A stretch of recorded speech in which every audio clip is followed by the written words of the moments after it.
Question 34 is the first question, right? Okay. So 34, 10E5. Okay. So there is a pulley system in question 34. Two blocks of masses. A string is wrapped on a wheel of moment of inertia this much, and radius 10 centimeter goes through a light pulley. So the figure is something like this, and then there is two pulleys. There's one light pulley, and then there is one more pulley, and there is a block that is hanging. So there's a block that is hanging like this, 2 kg, I think, 2 kg block. The radius of the second pulley is 10 centimeter. This radius is 10 centimeter. Now the question states that moment of inertia, string is wrapped on a wheel of moment of inertia this much and 10 centimeter, goes through a light pulley to support a block of mass m kg. Find the acceleration of the block. That's it, right? Find the acceleration of the block. Okay. So this is a wheel. Moment of inertia is 0.2 kg meter square. Okay. And this is a pulley. Pulley which is light. And find the acceleration of this block. So can you tell me what is the difference between this pulley and a block? What is the meaning of a pulley and a block? A pulley and the wheel, like this is a wheel and this is a pulley. There is a difference between the two things. So can you guess? The pulley doesn't have mass. The pulley doesn't have mass, and that means that if pulley doesn't have mass, it should not be rotating. Yeah. You understand? Because if it doesn't have mass, mass is zero, then I is also zero. Okay. So there should be no torque on it. Okay. There should be no torque on it. That means tension will pull it like this T, suppose, and like this T, then these two torques must be equal to zero. The net torque due to these two tensions must be equal to zero. So in general, if it was rotating, this would have been T1 and T2, and T1 would not necessarily be T2. But if your pulley is light and all, then what will happen is T1 has to be T2, because if T1 is not equal to T2, you're getting net resultant torque, no? And if I is zero, then what happens to that torque? Torque is equal to, you're getting two contradictory statements. Torque is not zero and also torque is equal to zero, right? You understand? Because of alpha is zero, because of I is zero.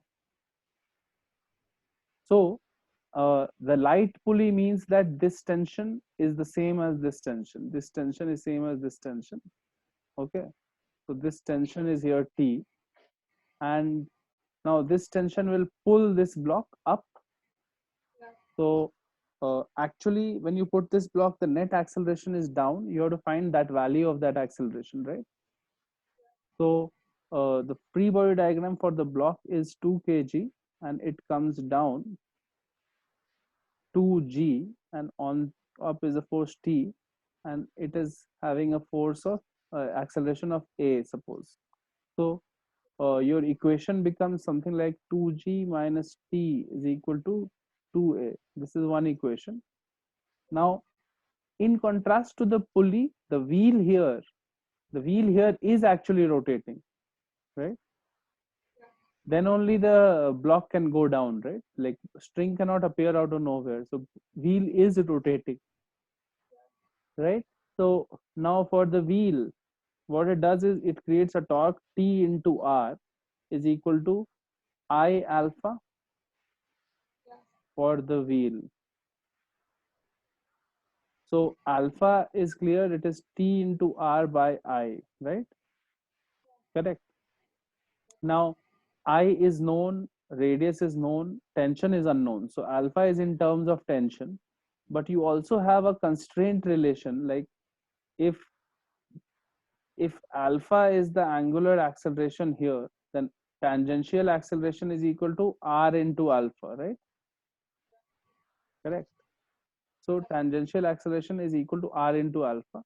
So that is a relation that you have here. So what happens now is, uh, so A tangential is equal to R into alpha becomes T R square by I, right? Yeah. And this A tangential must be equal to the acceleration of the block, right? Yeah. So must be equal to the acceleration of the block. So you get 2g minus T is equal to T into R square by I, right? So you get overall tension now you can find from this. You can get, Yeah. or we could have directly found acceleration by doing tension is equal to A into I by R square. And instead of eliminating a, we should eliminate T. So you get an equation like 2g minus A into I by R square is equal to 2A, right? So you get 2g is equal to A common 2 plus I by R square, and therefore A becomes 2g by 2 plus I by R square becomes 20 by 2 plus I is 0.2 by R square is 0.1 into 0.1, so 0.01. So this is 20 by, this is 20, I think, yeah, 20 plus 2, 22. So 10 by 11, 20 by 22, you get acceleration of around 10 by 11, 0.9 meter per second square downwards. You understand? Yeah. So the way it is solved is, acceleration can be found from the alpha A is equal to R alpha relation here, and alpha can be found by the tension, and then tension is connected to this acceleration. So that is how we connected the motion of this block to the rotation of this wheel, right? Okay, I hope this is clear. Yeah. Okay, uh, then question 37. Uh, question 37 is, okay, a descending pulley is shown in this figure. Okay, this figure is somewhat like this, frictionless. There is a block, and there is a small pulley there, and then a descending pulley. Small pulley here, and then a descending pulley. And that's it. It is tied to this end. And what else you know? You have radius of the descending pulley is 20 centimeter, moment of inertia is 0.20. Fixed pulley is light, and horizontal plane is frictionless. Okay. This mass is 1 kg. Radius is zero point 0.2 meter. I is 0.2 kg meter square. And you want to find out acceleration of this mass m, right? Yeah, Yeah. acceleration of the block is what? Okay, this end is fixed. So now, let's say acceleration of the block was a this side. So what we have to figure out here is, obviously the acceleration of the block will be towards the right, because the pulley will be going down. This pulley will be going down with some a1, right? Yeah. So this will go down with a1, and this will come towards the right. Now we have to find a connection between a and a1. There is a connection because they are tied by a string. There will be some relationship between these two accelerations. It's not like this can be anything and this will be anything totally unrelated, right? Yeah. So we have to look for that connection and try to understand that connection. Now, okay, so think about how would you figure out that connection. This is a constraint question, like what is the constraint factor between these two things. So if you look at this particular string, right, see the string is connected to a fixed point, so this length plus this length plus this length must remain constant, right? Yeah. So notice what happens if you go down by some amount, right? Suppose you go down and come to this position, right?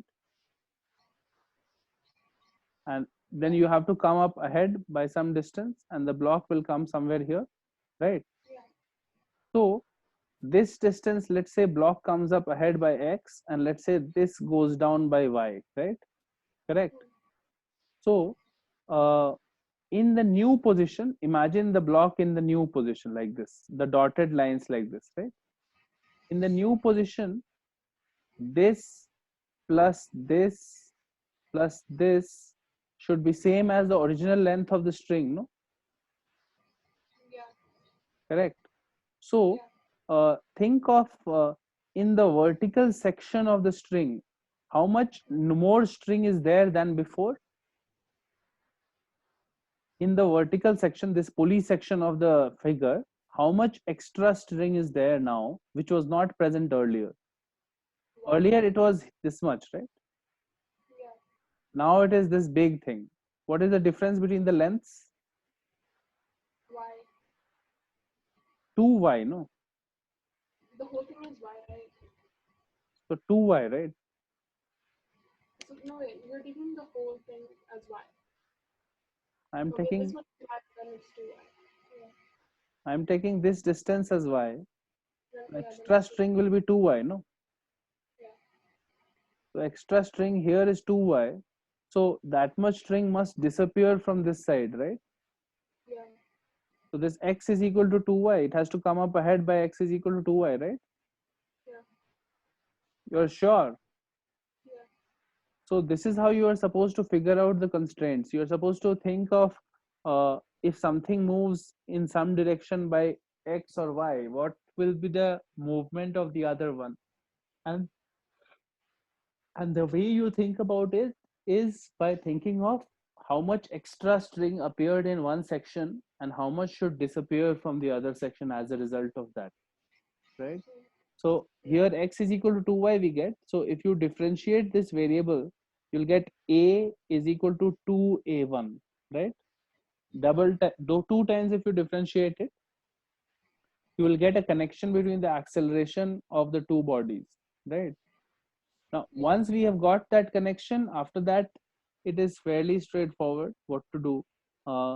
Now we can, uh, now we have to look at the diagram. Diagram for this one is, suppose T1 is here. And so T1 must be equal to M into A. So it is equal to A because M is 1, right? Correct. Yeah. For the block. And for this one, for the pulley, the forces are like this: T1, T2, capital Mg. These are the forces. Now, the acceleration of the center of mass is A1, right? Yeah. Correct. Yeah. Also, there is a torque also. T1 and T2, there is a rotation also that is happening. So, if you are coming down, uh, the body must be turning in which direction?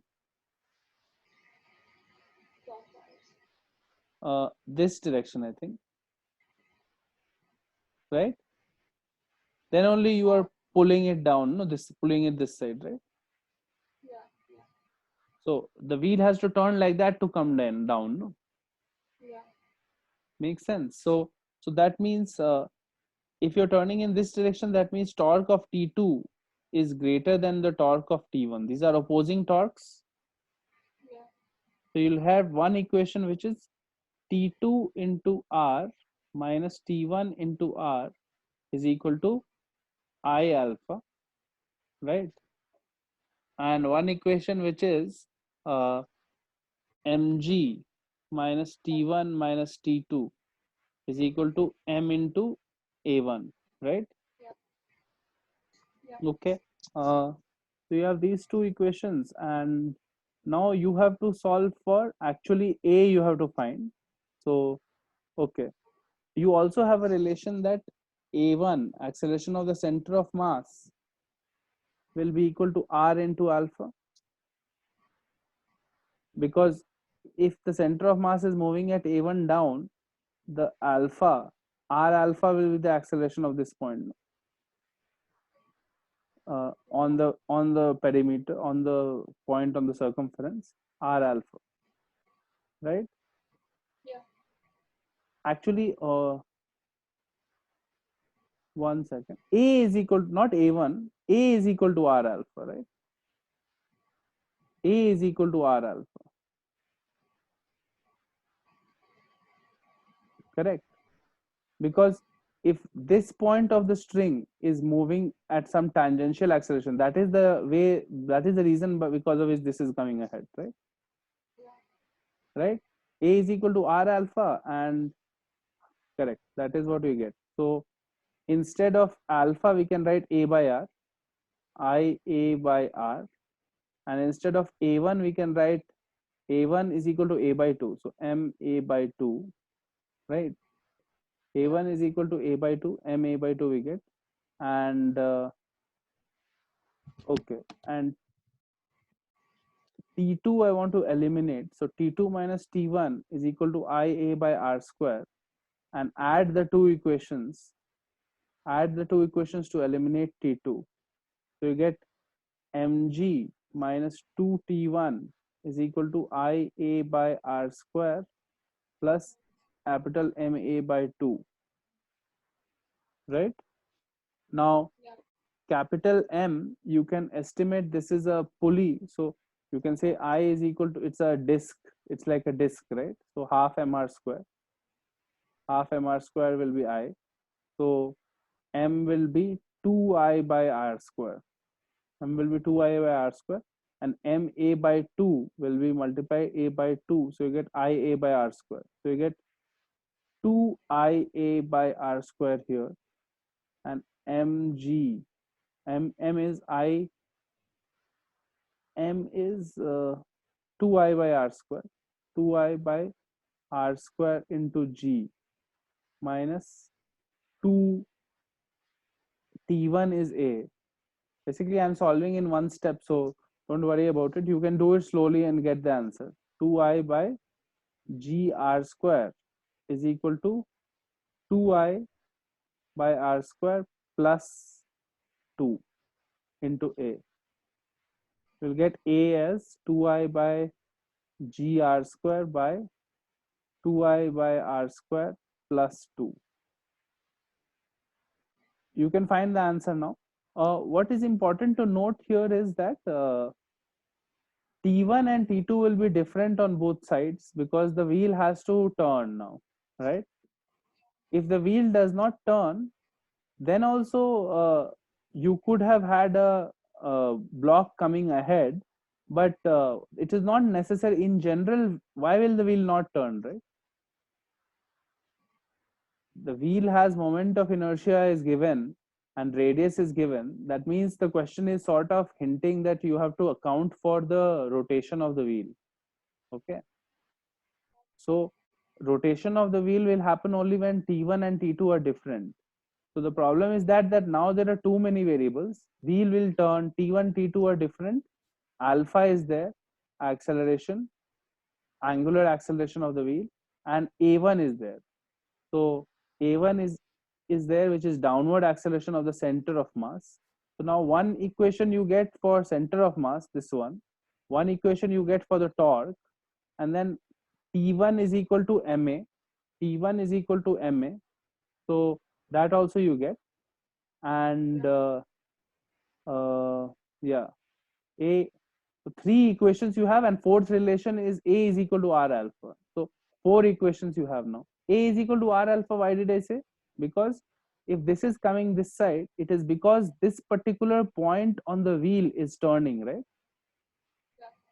Because that is pulling it down, and that will pull it down with r alpha speed, right? So that is why this one will be pulled this side, right? So a must be equal to r alpha, and you also have a is equal to 2a1. See, the number of variables that you had was also a lot.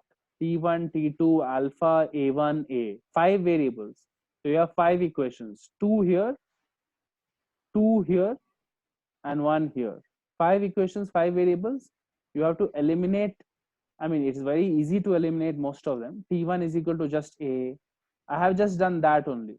I have just removed everyone and kept the A. Okay.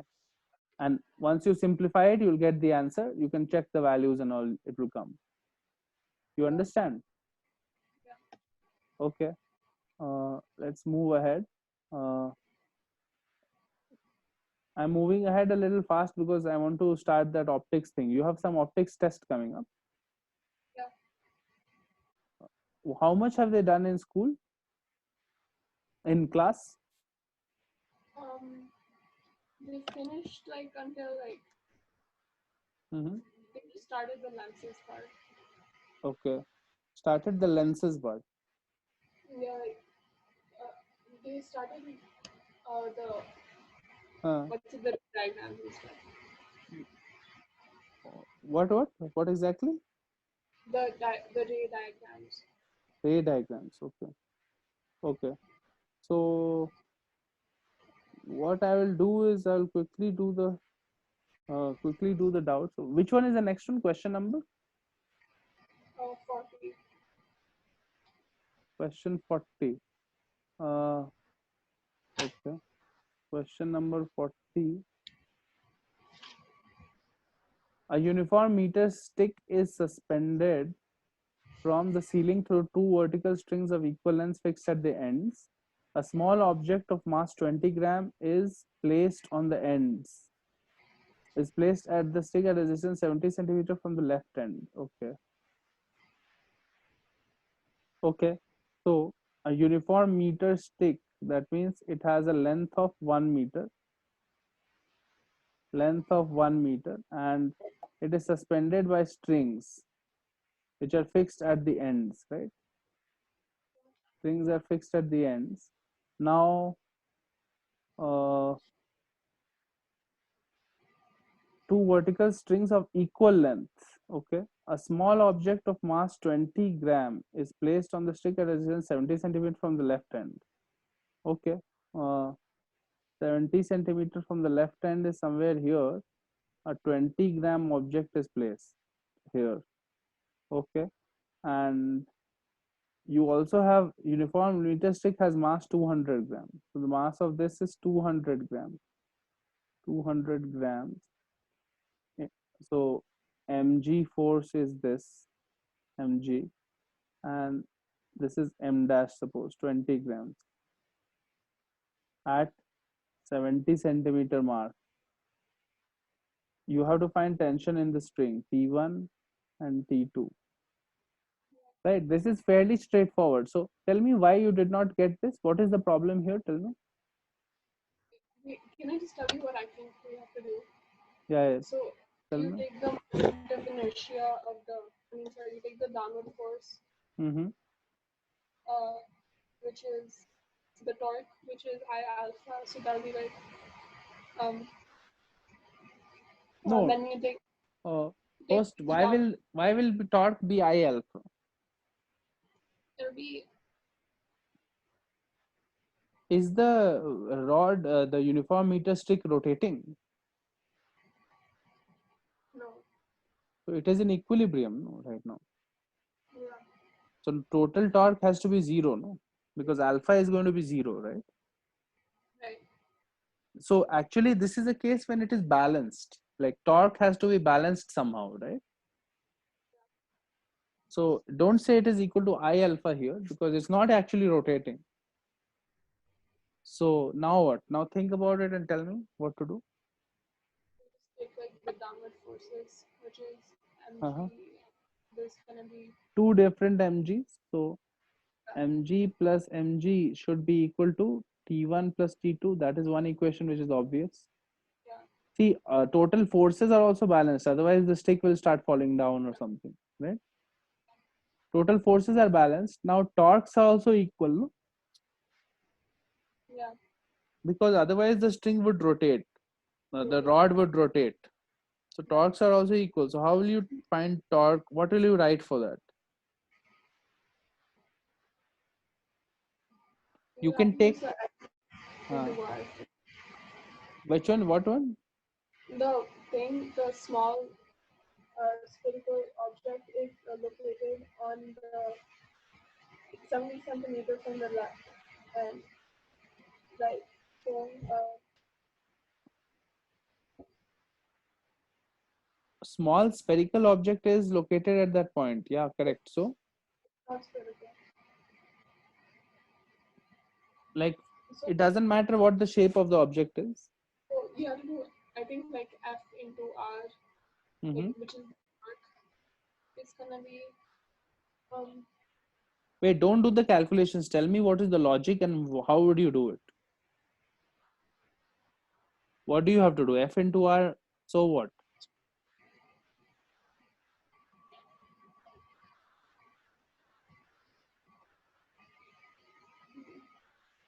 so Because since it's additional equilibrium, the resultant torque has to be zero.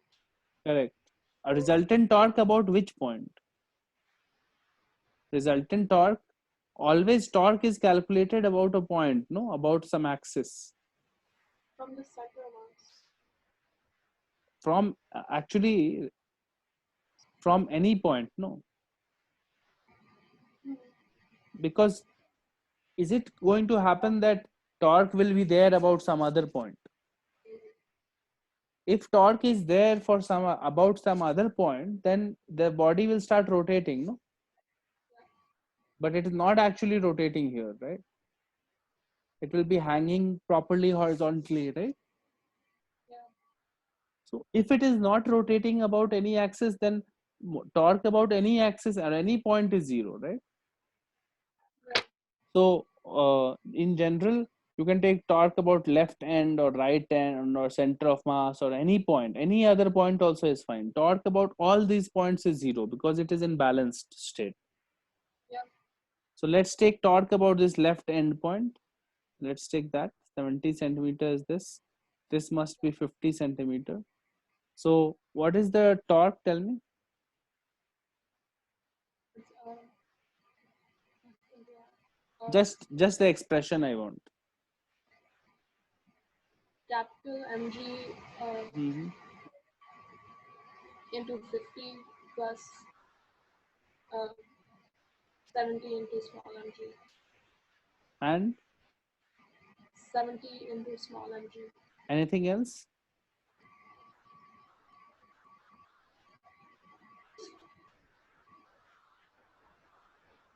What about T2?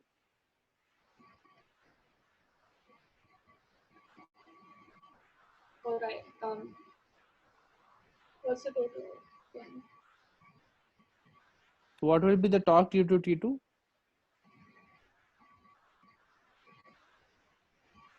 Will be T2 into the total length of the rod. Total length is what? Uh, 100. So what is the direction of the torque due to T2?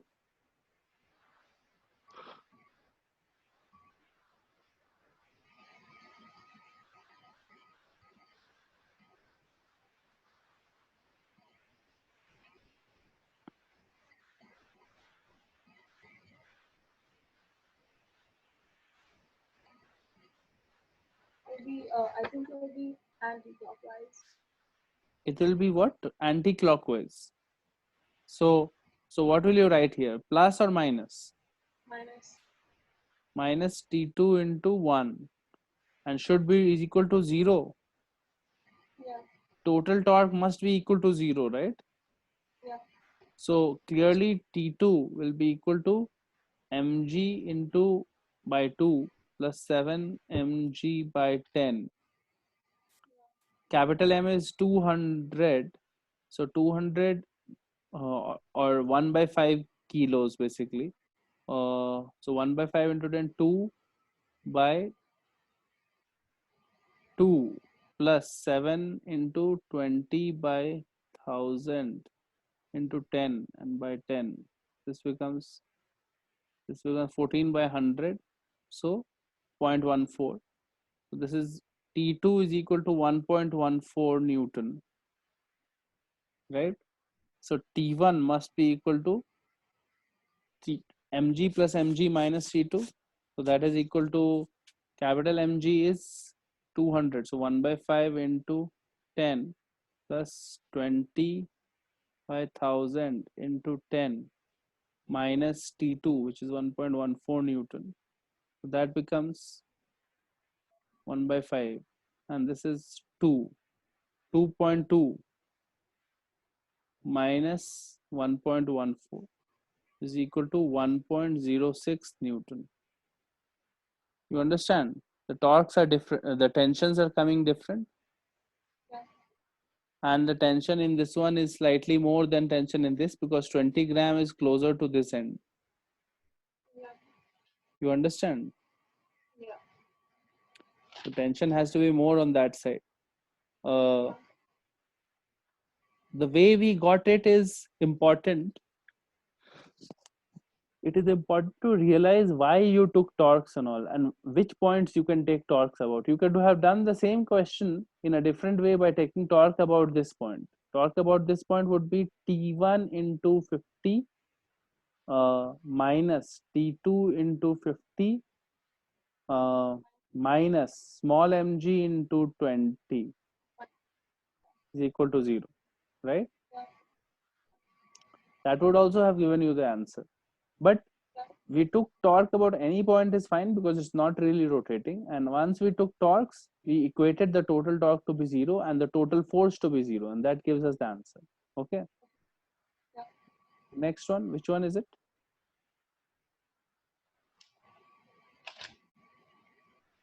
Uh, 60. Okay, 60, 61, 62, 63 and all are very important. So even if right now you have not had the time to do it, you have to eventually do it. Okay. 60 to 63. Right now, I'm sure 61, 62, 63 is also a problem.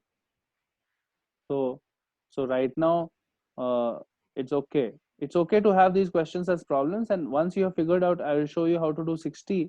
Then we will come to these in a bit. Like later, you can work on it a little more when you come back to the chapter again. But right now, let's just figure this out. A uniform rod of length L and mass M, mass M, is lies on a smooth table. Particle moving on the table strikes the rod perpendicularly at the end and stops. Find the distance traveled by the center of the rod by the time it turns through a right angle. Okay. Particle moving like this strikes this. This is before. And afterwards, what happens is just after the collision, this particle stops, and the rod starts moving and it also starts turning because it has been struck on one of the ends, so it will start turning also. Okay. And what you have to do is small particle of mass. Okay, find the distance traveled by the center of the rod by the time it turns a right angle. Okay, so let's say this mass is small m, this mass is capital M, and it after some time it rod is going ahead and it turns a right angle here. Rod becomes like this after time t. You have to find distance traveled by the rod during this point. So you have to find this distance by the time the rod turns like this. Okay. Okay. So this is a question where you have to think about why this will happen, right? So if you think of this whole thing as a system, right? This whole thing, small m plus big M as a system. And are there any external forces on the system? Is there any external force on this small m plus capital M system? No, right? So what will happen? Linear momentum will be conserved, no? Yeah. So linear momentum initially before was small m into small v, right? Small mv. And afterwards, what is the momentum afterwards? Linear momentum. Okay. Linear momentum is of this small m is 0, and this capital M is capital M VCM, right? Center of mass speed, right? Yeah. So we get VCM is equal to small mv by capital M. This we immediately get from here, right?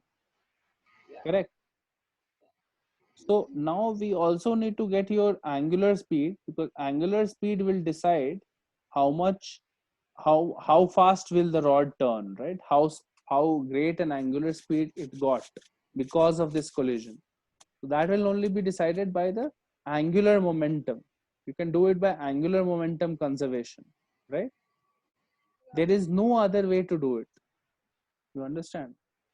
Uh, because it's not like you know how many forces or what are the values of the forces that were interacting during the collision when it strikes it. You don't know how much force is exerted, right? So because you don't know those impulsive forces, you don't know the torque. So you don't know torque, so you cannot really find the omega that it gets in the beginning, right? Yeah. So in order to find the omega, the only way you have is angular momentum conservation, right? So angular momentum conservation you can do about any particular point. uh, no, think about which point there is no torque to the system, no external torque to the system.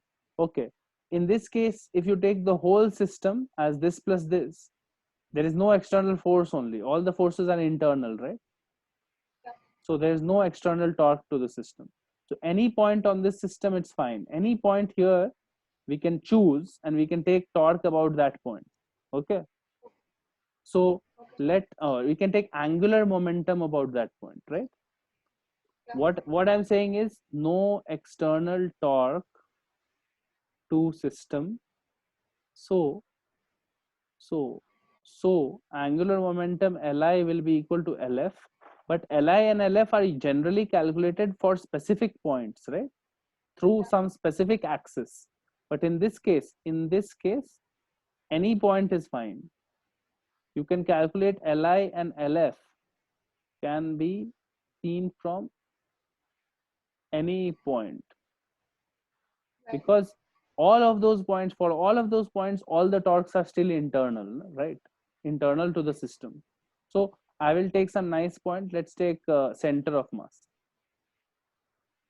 Let's find initial angular momentum about the center of mass and angular momentum about center of mass just after the collision, right? Yeah. You understand? and Yeah. and that will give me, that equation will give me the omega value, right? So I will say initial angular momentum just before Li I am trying to find now. Li will be due to two things: Li due to small m and Li due to capital M. But capital M was stationary, right? So it's just Li due to small m, right? So Li due to small m is just a particle that is going at some linear velocity. So tell me, what is Li now? MV. What? MV. Mv is linear momentum. No, we want to find angular momentum about this point, center of mass. M omega into R. Mm, what? Why are you? What are you saying? M omega into R. Wait. It'll be I-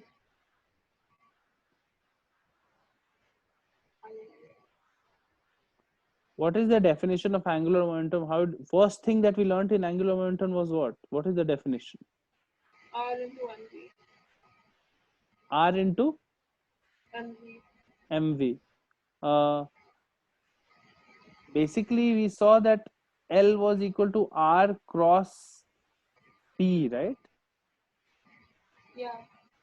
R cross P. This is a cross product also. So you have to be careful about the sign and all, right?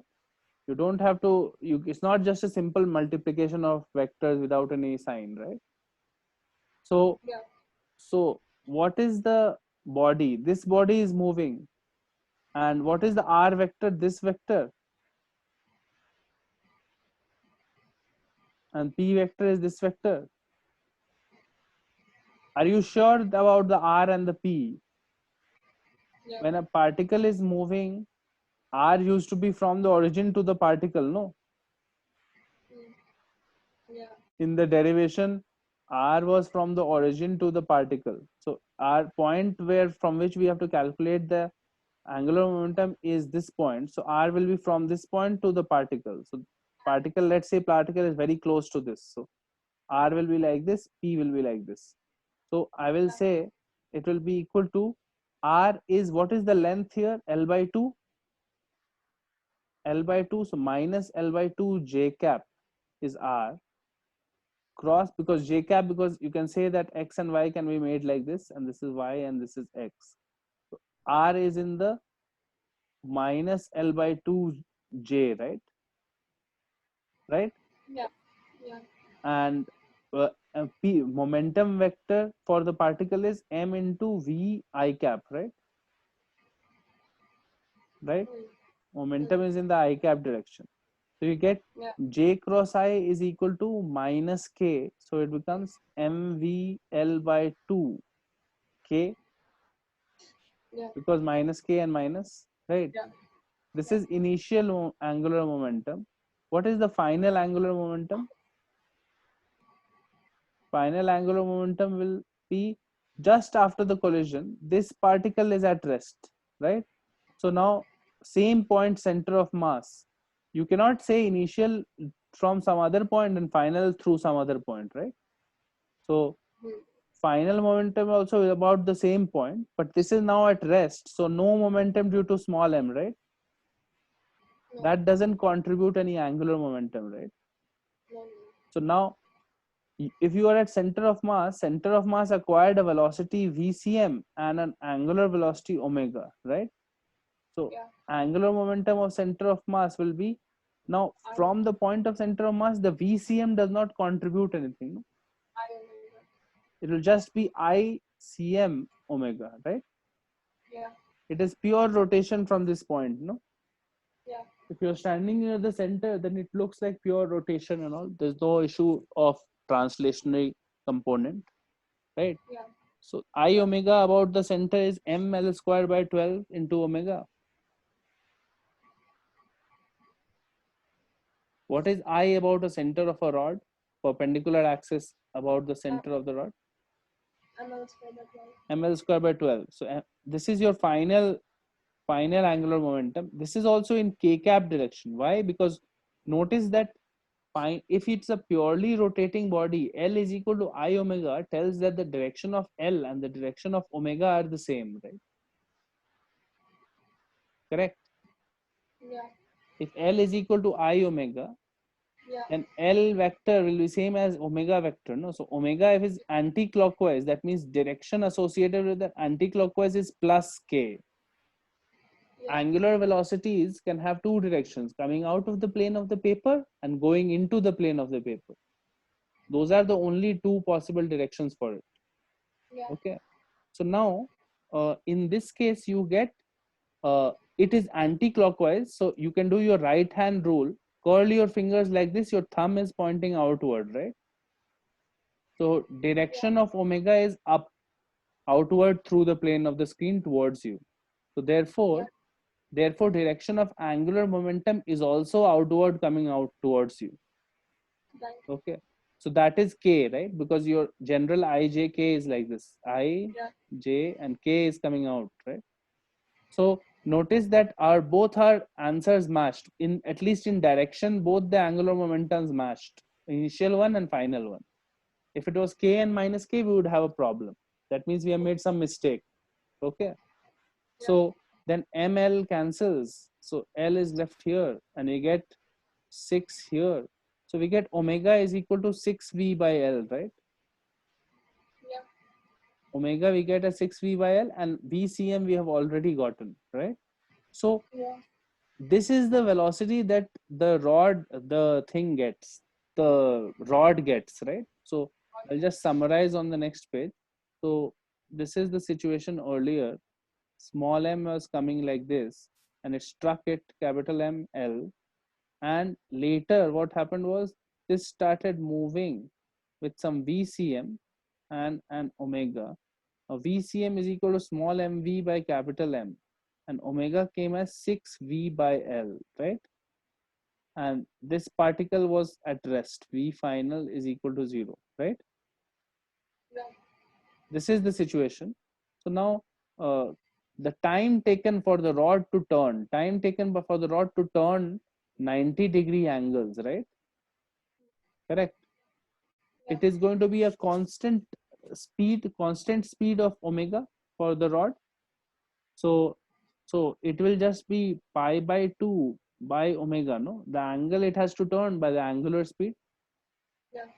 So it will be just pi by 2 omega, which is pi by 2 6v by L.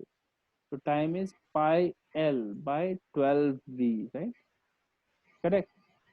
Yeah. So now in this time, how much distance has been covered? Distance x is equal to time into whatever is the velocity cm. So it is small mv by capital M multiplied by pi L by 12v, right? Yeah. Becomes v cancels. So you get distance traveled is pi L by 12 m by M, capital M, right? Yeah. Correct. Yeah. Uh, Now let's just check the answer. Omega comes as this only, no? Omega comes, I think, 6v by L. Pi L by 12. He's also getting something like that. What did he want to find? Time. Yeah. 60. Find the distance traveled by the center of the rod by the time it moves through a right angle. By the time it turns through a right angle distance. Why are we getting M by M and all? Small m v by M, and time was 6v by L is correct. Is there a it was correct. Yeah. Omega was 6v by L. So amount of turning is pi by 2 omega. So you get pi by time is this. So okay. In the second part of the question, what is there? Second part of the question. See, show that the mass of the rod is 4 times that. If the mass of the rod is 4 times that of the particle, the collision is elastic. If mass of the rod capital M is equal to 4 times of the particle, collision is elastic.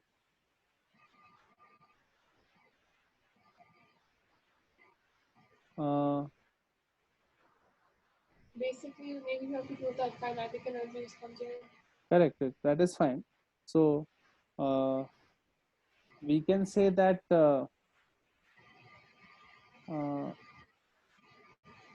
kinetic energy is conserved if m is equal to 4m. Kinetic energy will be conserved. So initial energy is half mv square. Final energy is half capital M VCM square plus half ICM omega square, because Yeah. final kinetic energy will have two components, right? So you can get this, or you can get this value now. Half M VCM will be M square V square by capital M square plus half I will be M L square by 12 into omega square. Omega is 6V by L. So 36 V square by L square, right? L square cancels. This becomes 3 by 2 capital M V square. And this is here, this small m by capital M. Small m by capital M is equal to 1 by 4. So this is becoming 1 by 16. So 1 by 16, 1 by 32 mv square plus this is 3 v mv square by 2, 3 mv square by 2. So 3 into 48 plus 1, 49. This is 649 by 32 mv square I'm getting. And if m is equal to 4m, so why is it not matching? We are making some mistake here somewhere. Uh, let's just, okay, I'll just write my equation again. So my small mv was equal to capital M VCM. So you get VCM is equal to small mv by m, and your angular momentum was small mv L by 2 initially, and now it is I, which is half m, capital M, L 1 by 12 ml square into omega. This is the final thing. So you get 6. Oh, we had cancelled by mistake, we had cancelled m and capital. That is the problem, you see. Small ml, and I had cancelled m and m here, right? You understand? Yeah. So it is actually omega is 6 mv by capital ML. That is the problem. Okay. 6 mv by capital ML, and I had written 6v by L. Yeah. Right?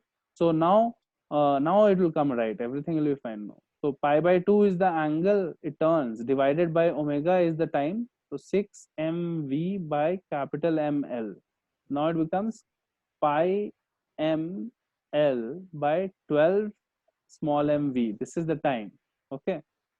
So the distance it covers is going to be time into speed. Speed of center of mass was small mv by m. Small mv by capital M. This cancels this small mv by cap. So now you get pi L by 12, right? Which is the right answer. And now you can also show the other part. So don't worry about this. So how will we show kinetic energy is equal?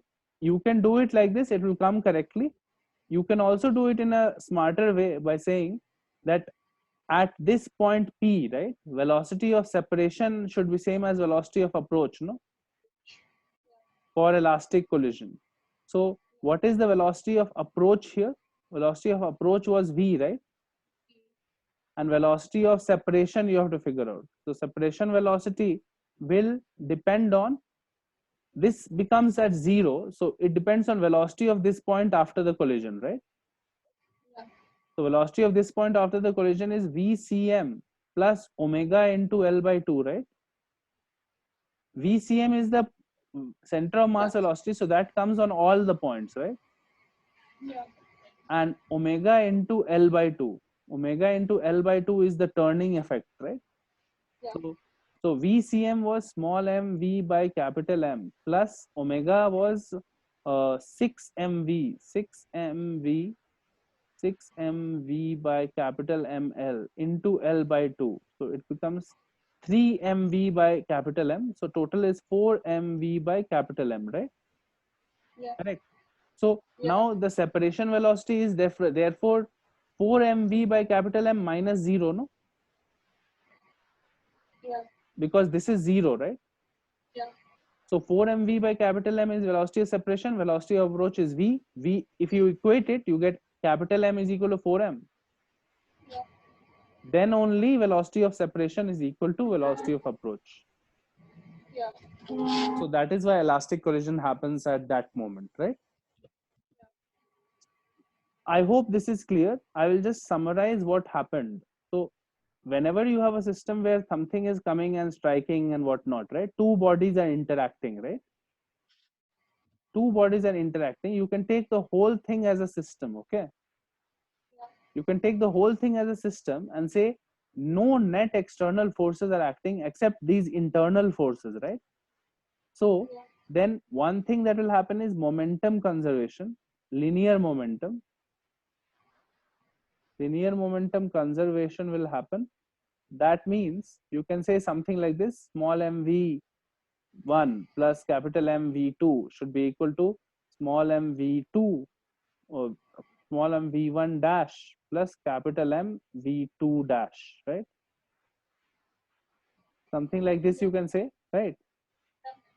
Initial velocity is v1 v2, final is v1 dash and v2 dash, right? Then you can also say angular momentum conservation. L is conserved. So now L is conserved because no net external torque acts on it. Now L has to be measured about a specific point. So in this case, we measured it about this point, right? We said that initial angular momentum of this plus this was just mvl by 2 and final is I omega, right? ml square by 12 into omega, right? Now we could also have done the same thing for uh, uh, angular momentum about this point also. You understand? Yeah. Yeah. So I will just show you, like any point in the system is fine, okay? Angular momentum is going to be conserved about all points, no, because no net external torque acts, right? Yeah. Torque about any other point, external torque is still zero. Internal torques might be there, but they cancel each other out, right? So let's take this point P. What is the initial angular momentum of the system about P before the collision? L initial about point P. So whenever you are asked such a question, no, angular momentum about a certain point for a system of bodies, right? What you should do is do it like this: L initial about small body plus L initial about big body, right? Angular momentum will be the addition of the angular momentum due to small one and then due to big one, right? So for P, if you are calculating angular momentum about P for this body is at rest, no? So there's no momentum, right? Yeah. So this doesn't matter. This doesn't matter in this case. What is angular momentum of small m about P? See, notice P is the point of impact only. Like P is this point only. It is coming towards it, right? So tell me what will be the angular momentum of small m if it is coming at velocity v towards it. MV. Huh? MV. No, mv is not angular momentum, no.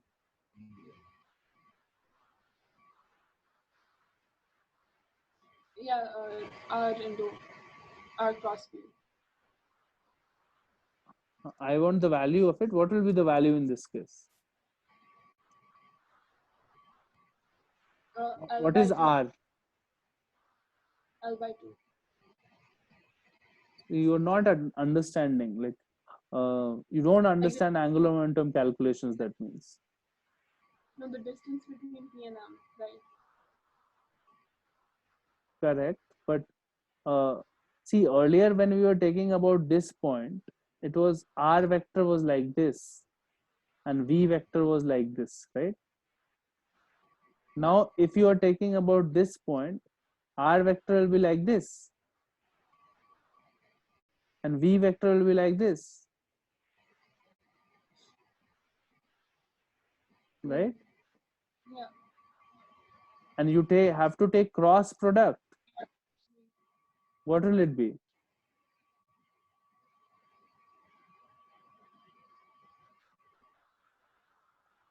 It will be 0 Yeah. because if some Yeah. body is The coming towards you, then cross product will be 0, no? zero. Yeah. You have to be careful about this. You cannot just casually say that it will be mvl by 2. That was for the previous case, no, when there was r vector was like this and v vector was like this. When now your point is here, your r vector is pointing directly towards you. Yeah. Like your r vector is like this, but your v vector is pointing straight towards you. Then there is zero angular momentum. Initial angular momentum in this case is 0. Yeah. Now final angular momentum will be what? final angular momentum LF will be LF due to small m and LF due to capital M. Now small m is coming at rest, no, later. Yeah.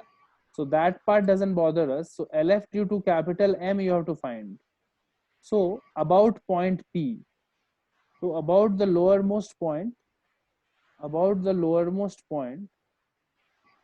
P, you have to find angular momentum of this VCM, and it is rotating with omega, right? Yeah. So this is what I had explained in the theory. So When you have two terms, this is a body that is rotating plus translating. yeah. Is it doing both the things? So how do you write angular momentum for it? Tell me now. Linear plus rotational. So the Uh, I omega plus um, I omega plus the linear momentum. Tell me the expression. What will you write then? Uh, ml square by 3. ml square by 3. Yeah, because you're taking your P is at the bottom of the rod, right? So I will be ml square by 3. No. See, you have forgotten the theory. Have you read HCV in the last week? Yeah. So, did you read the angular momentum sections? Yeah. Open the book. Open the book and go to the section of angular momentum due to rotation plus translation. There is a clear indication of how you need to find out. And I had mentioned this also last week, so you have not read it properly. I think something is missing. I don't know why you're saying wrong things. Wait. Uh, Combined rotation. Look at 10.19. 10.19, he is deriving something, and finally at the end, look at the equation that he writes. L is equal to what? LCM plus M R naught cross V naught. Have you read this section? 10.19 or 10.9? 10.19. One second.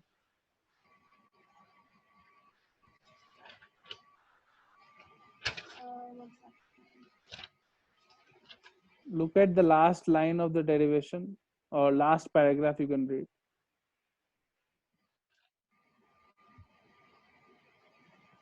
Finally, L has come as, it's just before the theory ends, page 183.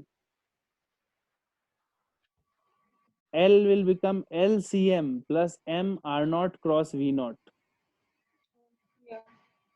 And LCM is what? LCM will be ICM into omega. LCM will be ICM into omega. So what is it? See what he's saying. The first term LCM represents the angular momentum of the body as seen from the center of mass frame. The second term M R naught cross V naught equals the angular momentum of the body if it is assumed to be concentrated at the center of mass and translating with velocity V naught. LP will be LCM plus M R naught cross V naught, where this term is center of angular momentum of the body as if it was from the center of mass axis. If in the center of mass axis, it will be a pure rotation, just rotating body it will be. So it will be ICM into omega plus second term will be as if you think of this body as a particle located at center of mass and it is moving at V naught, and you are calculating angular momentum about this point. This is the translational part of it. Yeah. This is the translational part of angular momentum. This is the rotational part of angular momentum. This I had explained last week, no? Yeah. M into translational part, M R cross V you have to do. So this is L by 2. So properly, if you want to write it, you can write like this: M into L by 2 J cap cross V naught into I cap. So it becomes ICM omega, and this becomes J cross I is minus K minus ML by 2 V naught k cap. J cross I is minus k. Now notice that ICM omega gives you a direction of angular momentum. This is also a vector. I had not written the sign earlier, but anti-clockwise rotation, your thumb will point outwards, right? So this vector is plus k, right? Yeah. And this vector is minus k. So L final is equal to this minus this. So ICM omega minus ML V naught by 2 k. So ICM is ML square by 12 omega minus ML VCM by 2 Yeah. k. So notice that if my signs were wrong, here, if I wrote this as minus k or this as plus k somehow, then the angular momentum final would never have become zero, no? And we had earlier gotten in the previous screen, Li was coming as zero. Yeah. So Li is equal to Lf has to be done. And if I had forgotten to do that, like if I had not done the signs correctly here, then I would have not gotten it equal to zero. Now there is a difference, there is a subtraction. So it can become zero right now, right? Yeah. You understand? Now it will work out. Are you understanding what I'm saying? Yeah. So now VCM we have already gotten an omega. So now you can say that ML square by 12 into omega minus ML VCM by 2 is equal to 0, right? Because initial is 0. So now immediately you get M cancels, L cancels, this whole thing goes. L omega by 12 is equal to VCM by 2. So this becomes 6 VCM.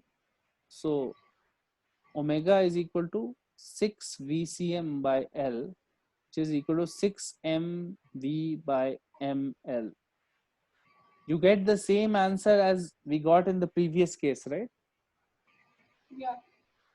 Notice that we got the same value of omega. So the question is solved even if you chose point P, even if you chose point center of mass.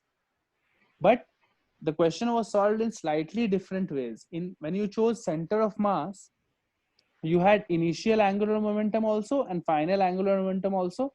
And final angular momentum was only LC, only this portion was there earlier, remember? And now because point P, with respect to point P, this is rotating plus translating. So in that case, you have to write two components of the angular momentum. And you write it like this. You write it like this, and you have to take care about your vectors, because the LCM portion, the pure rotating portion, if it is anti-clockwise, it will be out of the plane of the paper. And if it is clockwise rotation, it would be into the plane of the paper. That is how you decide the direction of your angular momentum. Okay. You understand? And this one, you decide the direction by just taking cross product of R cross V. And it is important to not say MVL by 2 directly, because that will that in your head assumes that V is first and L is later, right? But actually R is first. If you make a mistake of thinking it is MVL by 2 and now I'll figure out the direction, then you might make a mistake there, because you are assuming that V comes first. Here R comes first and then cross. That's why when I did here, I wrote it properly. Like I wrote L by 2 J cross V naught I, right? L by 2 was your J and cross V naught I. So you have to write it properly and get the signs correctly. Finally, angular momentum takes a different look here, and initial was 0. Initial was 0 because the velocity was coming towards the point. So R vector was like this and V vector was like this. They were making 180-degree angle between them. So sine 180 is 0. That's why it was 0. Okay. And the reason why we are doing it like this is because without angular momentum conservation and momentum conservation, you cannot really solve this question. how would you find velocities and all if you don't know the forces at all? Like, we don't know how they collided and what forces were exerted and what torques were acting. Nothing we know, right? The only option we have is angular momentum conservation and linear momentum conservation. But if you just did linear momentum conservation, you would only get VCM. And if you just did angular momentum conservation, you would only get omega, right? So you need both. Okay. Okay, what else is there? I think there are one or two more questions. 79, I can do it on my own. I'll try it again. Which one then? 66. 66. Which one? 66. Yeah. Okay.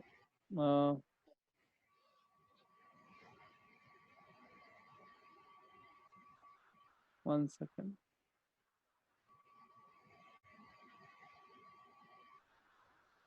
66. The pulley is shown. Okay, fine. There is a situation like this. There is a pulley like this. There is a spring here, and there is a mass m. Spring and a mass m. Okay. The pulley shown in figure has a radius of this much, moment of inertia of this much, 20 centimeter, 0.2. This one has radius 0.2, moment of inertia is also 0.2. Okay. The string going over it is attached at one end to a vertical spring of spring constant 50, supports a mass of 1 kg.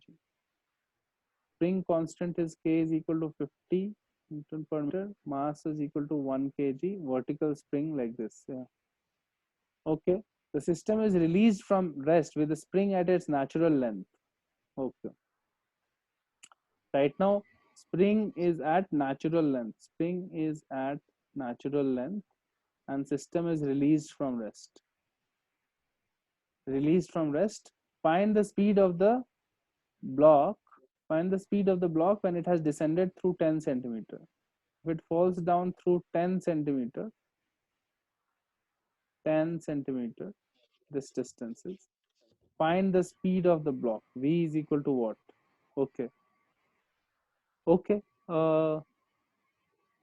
Speed of the block when it falls down to 10 centimeter. Okay. So as soon as you release it, the block mg starts coming down, and it comes down because gravity and tension is acting in that string, because of which this spring gets extended, gets stretched, right? So if you come down by 10 centimeter, the spring will.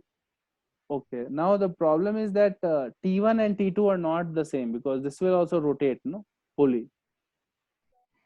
You understand? That is the difference in this question. Here there is T1 and here there is T2, and this will also rotate, right? Okay.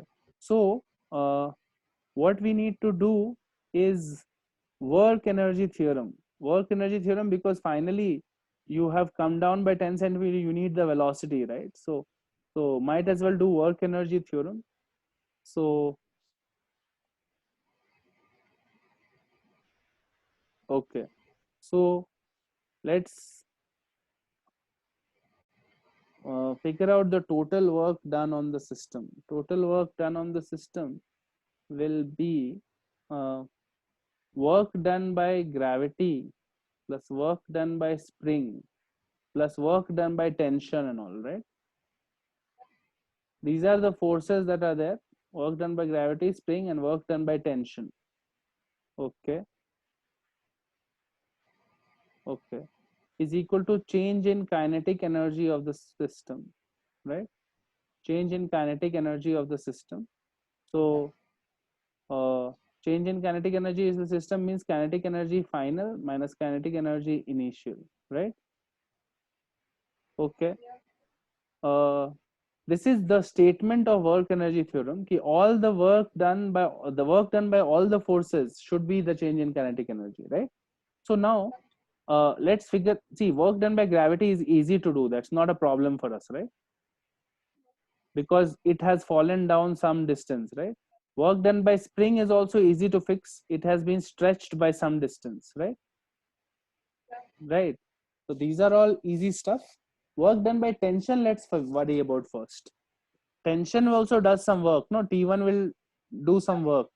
Now think about this pulley, and T1 will be acting like this and T2 will be acting like this, and the pulley is turning in this particular direction by some angle theta, right?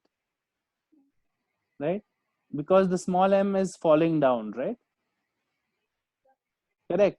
So what I want to say is that work done by tension or torque due to this and torque due to this would be, tension work will be, okay, will it be equal and cancel out? Work done by tension, I feel like it should be cancelled out, but I'm not sure right now. Wait.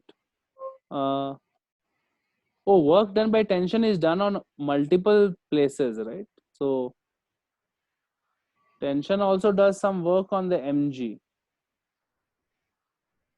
Tension also does work here. So, hmm,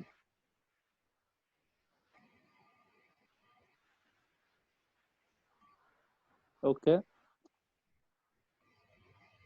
So what I will assume is that work done by tension is zero. Total work done by tension is zero because uh, this tension does negative work, right? It is trying to pull it this side, but it is turning like this, and this tension does positive work. This tension does positive work and this tension does negative work. But uh, here it looks as if tension does total positive work, right? It looks as if tension on the pulley does positive work, right? Because it is turning a little, but it will be cancelled out by the work that tension does on the mass m. Because work done by tension on the mass m is going down, but tension was acting up. So this work done by tension is negative, no? So it will cancel out this positive work done by tension on the pulley.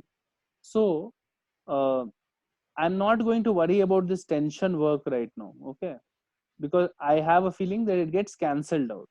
So work done by gravity plus work done by spring, we can easily find out. We can say that work done by gravity is positive mg into 10 centimeter, 10 by 100. Work done by spring, it will be stretched by 10 centimeter, right? So work done by spring is a conservative force, so I'll say spring force is equal to change in potential energy, right? So minus of change in potential energy. So U initial minus U final. U initial is 0. So minus U final. So minus half K 50 into x square, which is 10 by 100 whole square, right? This is the work done by spring, should be equal to change in kinetic energy. Change in kinetic energy is final kinetic energy. So half m v square plus kinetic energy will also be there in this omega, half I omega square minus initial or 0 everything, right? So this becomes m is 1 kg, so m is 1 and this is 10, so 10 into 10 by 100, so 1, and this is 1 by 10, so 1 by 100, so this is 2, so 1 by 4, so 1 minus 1 by 4, so 3 by 4 is equal to half into v square plus half into I is 0.2, so 1 by 5, and omega square, omega that will happen will be just equal to v by r, right? V is equal to r omega will be there, so omega will be v by r. So v by r is 0.2, so 5v is your omega. So 5v, so 25v square. So this becomes 5 by 2v square.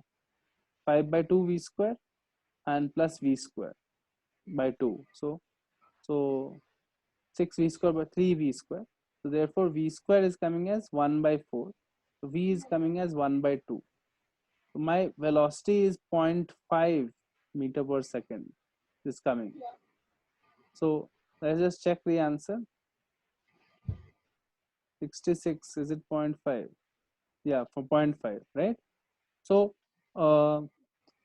now we could have done this question without doing this work energy theorem also, if that is possible, but that will be slightly longer. Like without work energy theorem, if you try to do, so you will get equations like what is the acceleration of this m, right? So I will just briefly describe what will happen. So uh, so for the m, there is t2, there is mg, and it is accelerating down. For the pulley, it is t1 like this and t2 like this, and it is angular acceleration is alpha, right? And the distance covered is x is equal to 10 centimeter. You know, want to know final velocity of this, right?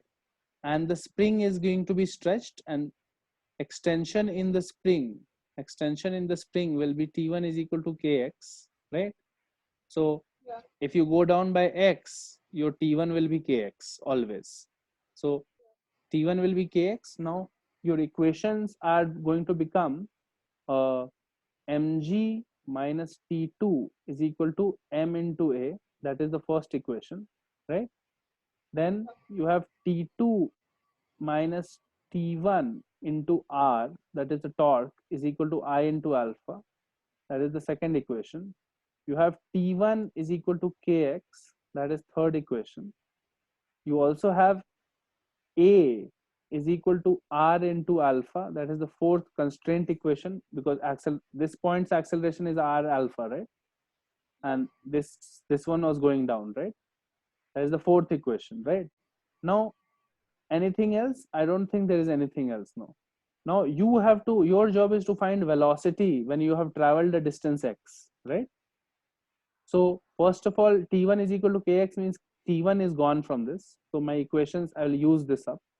My equations become mg minus t2 is equal to ma, and t2 minus kx is equal to I alpha by r, right? Correct. And alpha is equal to a by r, so I'll use that also, a by r square, right? So you get t2 minus kx is this, so add these two, you'll get mg minus kx is equal to m plus I by r square a, right? Correct. So now this is going to be a equation with a and x, right? Now a is clearly going to vary, right? This is a constant, so you have a is equal to mg by m plus I by r square, right? Minus k by m plus I by r square into x, right? If you put in the values, you get m is 1, this is 10, this is 1, this is 0.2 and 0.2. So 0.2, 1 by 0.2 comes, right? So that is 5. So 10 by 6. 5 plus 1, 6, 10 by 6. A is equal to 5 by 3 minus k is 50. 50 by, this is the same thing, 6. 50 by 6 into x, right? So it becomes 25 by 3. So you are getting something like this. A is equal to 5 by 3 minus 25 by 3 into x, right? Yeah. So acceleration is changing with increase in x and all, right? So acceleration can be written as v dv by dx Yeah. is equal to 5 by 3 minus 25 by 3 into x, Yeah. right? And now in the next page, we'll solve this. V dv is equal to 5 by 3 minus 25 by 3 into x dx, right? Correct. Yeah. And you Yeah. integrate from 0 to v final, and integrate from 0 to 10 centimeter, which is 1 by 10. So it Yeah. becomes 5 by 3x minus 25 by 3 x square by 2 from 0 to 1 by 10, and that is v square by 2. So let's put the values. 5 by 3 into 1 by 10 minus 25 by 3 into 1 by 200 is equal to, this becomes 8 and this becomes 2. So 1 by 6 minus 1 by 24, right? Correct. Yeah. So 4 by 24 minus 1 by 24 is 3 by 24, right? So this is 1 by 8. So v square by 2 is equal to 1 by 8. So therefore v square is equal to 1 by 4. So v is equal to 0.5. You understand? Yeah. So here I wrote the Newton law equations and I ended up getting something like this. Yeah. Once you wrote the Newton law equations properly, you ended up getting an equation like this, where acceleration is variable Right. with the distance, right? And then Yeah. acceleration can always be written as just not just this, but also v dv by dx. Yeah. Once you write it like this, you will be able to integrate and get in terms of velocity, right? Yeah. But the method of work energy theorem was faster. You understand? Mm. This one involves writing so many equations, right? 4 5 equations and then solving. The method of work energy theorem was just work done by spring, work done by gravity will be equal to change in kinetic energy. Energy. And change in kinetic energy will be kinetic energy due to the moving body plus due to the pulley, right? Yeah. So both of them you take into account, and finally you'll get the answer, right? Yeah.